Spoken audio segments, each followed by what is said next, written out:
Okay, so we're going to look at, finally we're going to look at what we can do with all this data and on electrical signals that we've been recording on this conifer, and specifically also on indoor plants. As an example, I'm going to show you a machine learning model that I did for an indoor plant. I have a small European olive tree sitting on a window. It's hooked up to the recorder, and I have been recording it over many months, and I have been subjecting it to different stress factors that are relatively easy to control. The easiest to control is dryness. So you, for example, have a normal watering schedule of once every 2 days or something like that, and then you interrupt that for a while, say 4 days, 6 days, or 8 days, depending on how severely you want to mistreat the plant, and then you resume the normal watering schedule. And throughout all this time, you obviously record the electrical signals. Let's call that an experiment. So normal watering, withdrawal of watering, and then normal watering again is one experiment.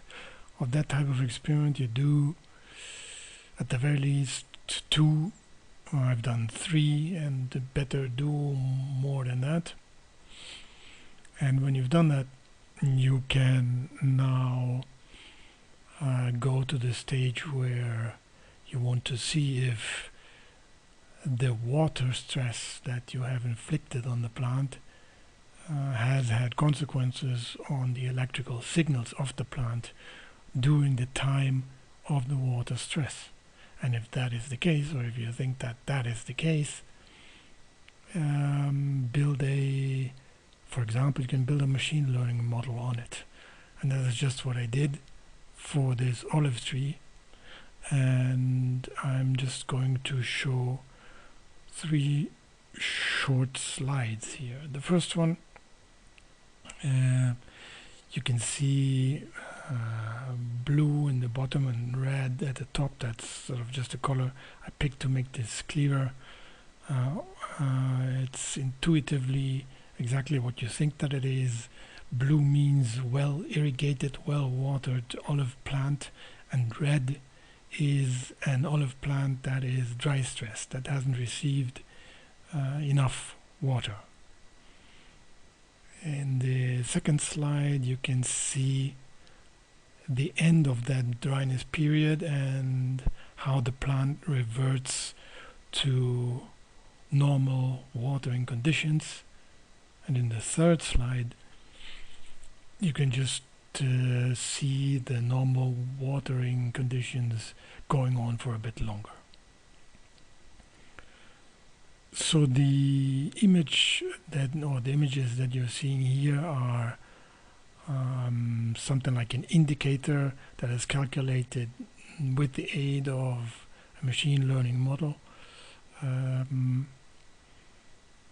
that in this case produces about 500 data points per day, and we have 8,000 data points here, so it's 16 days overall, and the red dots are the days where drought stress happened, and then right afterwards I started irrigation again.